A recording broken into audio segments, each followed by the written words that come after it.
Have you ever noticed that two people can say almost the same exact thing and somehow one is trusted immediately while others have to prove themselves? Same information, same credentials, completely different reaction. Most people assume trust is about experience, charisma, or confidence, but trust often starts much earlier than that. Long before people evaluate your ideas, they're evaluating signals, and your brain starts making those judgments in milliseconds. Today, I want to unpack the hidden signals that make some voices trusted faster than others and why understanding them matters more than ever.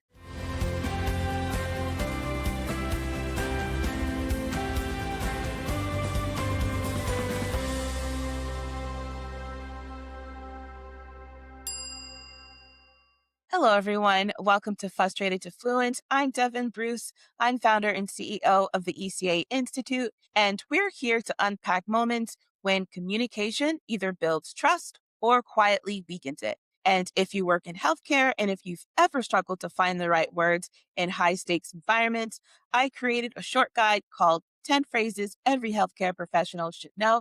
You can download it below. Now, we like to think trust is rational, right?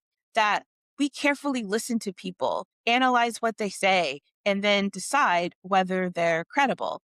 But that isn't usually what happens. The brain loves shortcuts, especially under pressure. And one of its favorite shortcuts, voice. Because before people fully process your words, they're unconsciously asking, does this person sound calm? Do they sound certain? Do they sound like someone I'd follow? So today, I want to unpack the hidden signals that make some voices trusted faster than others and why understanding them matters more than ever. All right, let's get into it. Here's something most people never realize. In high pressure situations, people often trust calm before they trust competence. Think about turbulence on a plane. You're not analyzing the pilot's resume. You're listening for one thing. Do they sound calm? Because calmness sends a signal. It tells your brain, whew, we're okay. And in workplaces, meetings, and leadership situations, the same exact thing happens. People often interpret emotional regulation as capability, even before capability has been proven. Now, that doesn't mean calm people are automatically more competent, but perception, it moves very fast. And first impressions happen even faster. The second cue is certainty. So, not arrogance, not domination, certainty. Listen to these two versions.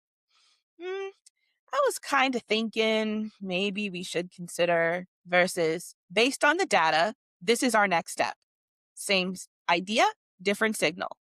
One sounds like permission, the other sounds like direction.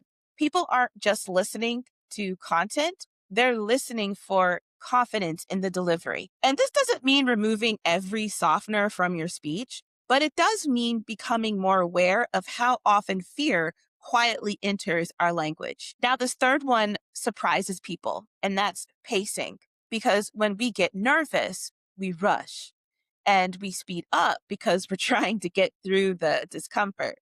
But fast talking often creates the opposite effect because people interpret rushed speech as tension, and tension, it spreads. A measured pace communicates something very different. It comes off as control, clarity, presence, and sometimes trust isn't built by adding words. Sometimes it's built by slowing them down. Now, not dramatically slower or not robotic, just intentional. Here's what most people miss. Trust is rarely built through one big movement. It forms through tiny signals repeated over time. People don't consciously think, I trust this person.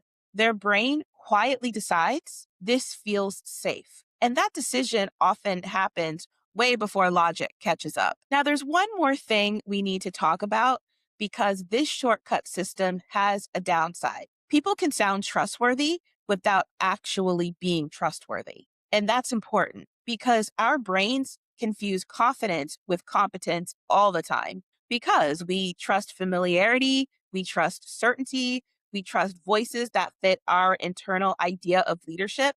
But a good signal isn't always proof. which means one of the most important communication skills you can build isn't sounding trustworthy, it's learning when not to trust the signal. Your voice is constantly communicating things beyond your words. It's not just confidence, it's not just your personality, it's signals. Signals about your emotional state, signals about certainty, signals about trust.